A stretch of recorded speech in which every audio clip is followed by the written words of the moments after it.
Egunon, bideo honetan molekulen Lewis egitura eta geometria aipatuko dugu. Beraz, lehenik, molekula baten Lewis egitura marrazteko, jakin behar duzue nola marrazten den atomo bakotsaren Lewis egitura. Eta horrentzat, direktuki hartuko dugu adibide bat, dena oksigeno atomoa. Beraz, egin behar dugun lehen gauza, da oksigeno atomoaren egitura elektronikoa emaitea. Eta horrentzat, behar dugu bere zenbaki atomikoa. Beraz, zeta berdin zortzi idatzi dut hemen, ez bada emana hori, ukanen duzue taula periodikoa. Eta taula periodikoan irakurtzen duzue zenbaki atomikoa. Beraz, oksigenoaren kasuan, hemen irakurtzen duzue zortzi. Beraz, hemen duzue egitura elektronikoa, dira geruza desberdinekin, ez baduzu hemen peratzen berriz irakurri kurtsoa, eta hortik, ateratu behar dugu balentzia elektroi kopurua. Beraz, balentzia elektroiak dira azken geruzan, beraz, bigarren geruzan, den elektroi kopurua. Beraz, 2 gehi 4, baditugu 6. Orain, balentzia elektroi horiek kokatu behar ditugu atomoaren simboloaren inguruan. Beraz, gure kasuan, atomoaren simboloa da O. Hemen balimazen karbonoa, idatziko genuke C. Eta beraz, atomoaren lau aldeetan kokatzen ditugu gure balentzia elektroiak. Hemen egin dudana da beltzez lehenik egiten dudala itzuli bat, beraz, lau aldeetan kokatzen dut elektroi bat, balentzia elektroi bat, eta hori egin dudanean beste itzuli bat egiten dut gorriz. Ez ditugu direktuki idazten hemen ber aldean bi edo ez da edo nola egiten hori. Lehenik itzuli bat eta bete dugularik edo badelarik elektroi bat alde bakotxan beste itzuli bat egiten dugu. Eta azkenik, ikusten duzu ber aldean bi elektroi bat direnean, horiek osatzen dute bikote ez lotzaile bat. Egan nahi du, hemendik ez dela lotuko beste atomo batekin. Beraz, orain gai balimaziste horren egiteko, hartuko dugu H2-oren adibidea erakusteko nola marrazten den molekula baten Lewis egitura. Beraz, lehen etapa izanen da gure atomo bakotsaren Lewis egitura marraztea. Beraz, hemen baitugu bi H eta oksigeno bat. Beraz, hor marraztu dut atomo bakotsaren Lewis egitura. Eta beraz, atomo baten helburua da egonkortzea, beraz, bere azken geruza betetzea. Egan nahi du hemen, libre diren balentzia elektroi horiek, nahi dutela lotu beste atomo baten balentzia elektroiekin.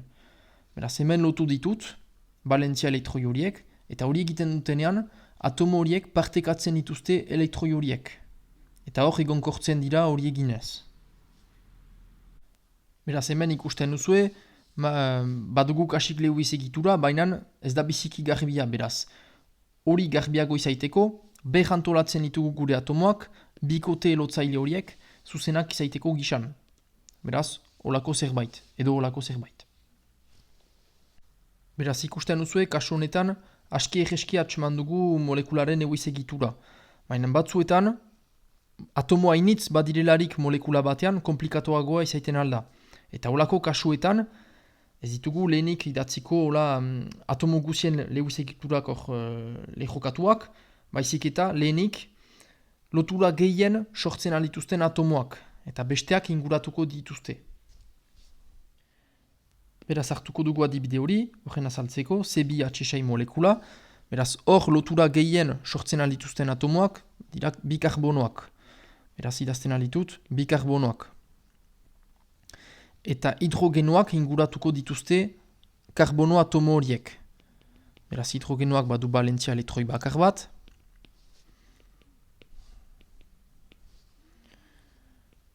Eta ukanen dugu lako zerbait. Eta hor lotzen ditugu hidrogenoak karbonoekin.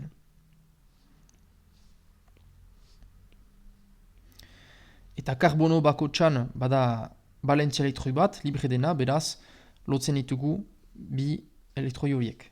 Eta badugu gure Lewis egitura. Molekula organiko gehienetan pentsatzen dut obedela horrela egitea. Zenta hori mazizte, nomenklatura edo izenak landu dituzuenean, badira karbono kate biziki luzeak, eta hastapeneko metodoa komplikatua da plantan ezartzea. Beraz, orain, lehenean ikasi duzuen gauza berria, molekulen geometria atsemaitea da. Beraz, molekula baten geometria atxemaiteko, erabiltzen dugu olako taula bat.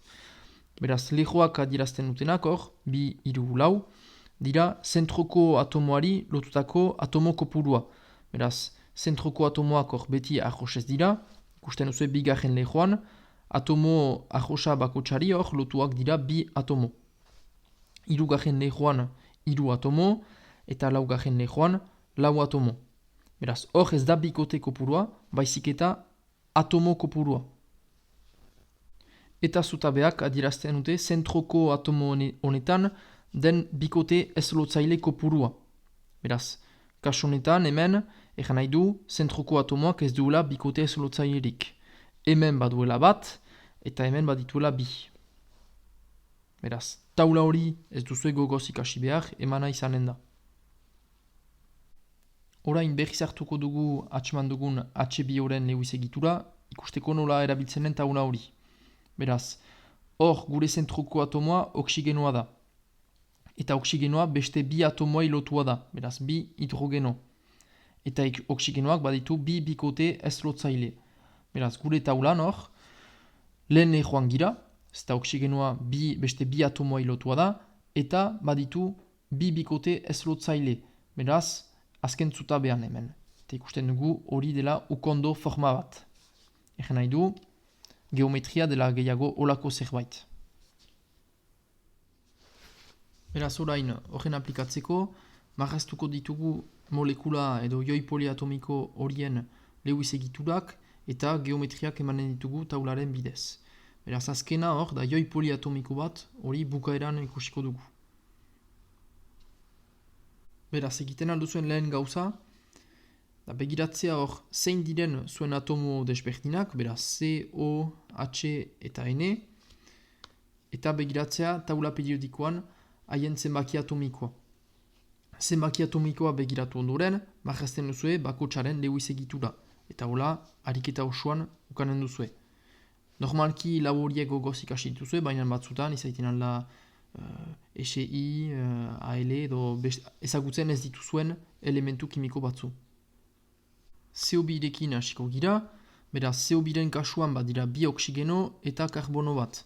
Beraz, atomo bakotsaren Lewis egitura marrazten dugu, eta bakarrik diren balentzia elektroi lotzen ditugu. Eta baduko lako zerbait. Orain, garbiki ezartzeko, berrantolatzen dugu pixka bat, eta olako zerbait badugu. Orain, molekula honen geometria aztertzeko, kondatzen dugu zentroko atomoari lotutako atomo kopurua, beraz kasunetan bi, batira bi oksigeno, eta ez da bikote ez lotzailerik, beraz 0. Eta gure taulan hor, hemen kokatzen gira. Beraz, bi atomo lotuak zentroko atomoari, eta 0 bikote ez lotzaile. Beraz, geometria zuzena da. Orain, bergauza egiten dugu CH lauentzat. Kasu honetan, ez ditugu atomo guziak lehokatuak idatziko hor, Lewis egiturak, baizik eta karbonoa zentroan, zenta bera da gehien lotuko, eta besteak inguratuko dute. Hori egin eta, aski egeski ikusten dugu zer izanen den Lewis egitura, eraz lotzen ditugu bakarrik diren balentzia elektroiak, eta hori lortzen dugu. Kasu honetan geometria aztertzeko, berriz ere ez da bikote ez lotzailerik, eta karbonoa beste lau atomoai lotua da. Beraz, kasu honetan gira hor. Lau atomo lotuak zentroko atomoari, eta ez da bikote ez lotzailerik. Beraz hori da tetraedro forma. NH3-rentzat berdin, N da gehien lotuko den atomoa, beraz ezarriko dugu zentroan, eta hidrogenoak inguratuko dute. Eta berriz ere, egeski ikusten dugu bere Lewis egitura, beraz balentzia elektroiak lotuz hori lortzen dugu. Eta kasu honetan, geometria ikusteko, beraz, N hori lotua da beste 3 atomoai, eta badu bikote ez lotzaile bat. Beraz, gure taulan hemen gira hor. 3 atomo lotuak eta bikote ez lotzaile bat. Eta hori da piramide forma. Orain, CH2-rentzat, berriz ere karbonoa zentroan ezarriko dugu eta beste atomoak ezarriko ditugu inguruan. Eta hor entzatuko gira, ikustean nola lotzen aldiren balentzia elektroi horiek. Beraz, bi hidrogenoak lotuko dira karbonoarekin, eta beste bi puntu horiek oksigenoarekin. Eta holako zerbait lortzen dugu.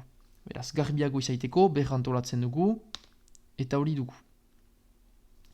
kasu honetan geometria ukaiteko, karbonoa zentroan da, eta beste 3 atomoei lotua da. Hemen ez dugu kondatu behar lau, ez da bikote kopurua, baizik eta zenbat atomo lotuak diren karbonoari. Eta karbonoak ez du bikote zolotzailerik. Beraz, kasu honetan gira hor. 3 aldiz lotua, eta ez du bikote zolotzailerik, beraz da triangelu forma. Orain, azken adibide honetan, aztertuko dugu NH4+. Beraz, hori ez da molekula bat, deitzen da joi poliatomiko bat. Beraz, hori da joi bat atomoekin lotua. Beraz, eginen dugu ber gauza, marrazten dugu atomo bakotsaren lewis egitura, N da gehien otzen alden atomoa beraz zentroan ezagiko dugu, eta lau atxeak inguruan. NH3-ren kasuan ikusi genuen molekula bat emaiten zuela, eta ezin dugula beste atomorik lotu. Beraz, egan nahi du, hor ezin ditugula gure balentzia elektroiak lotu, lewis egitura bat lortzeko.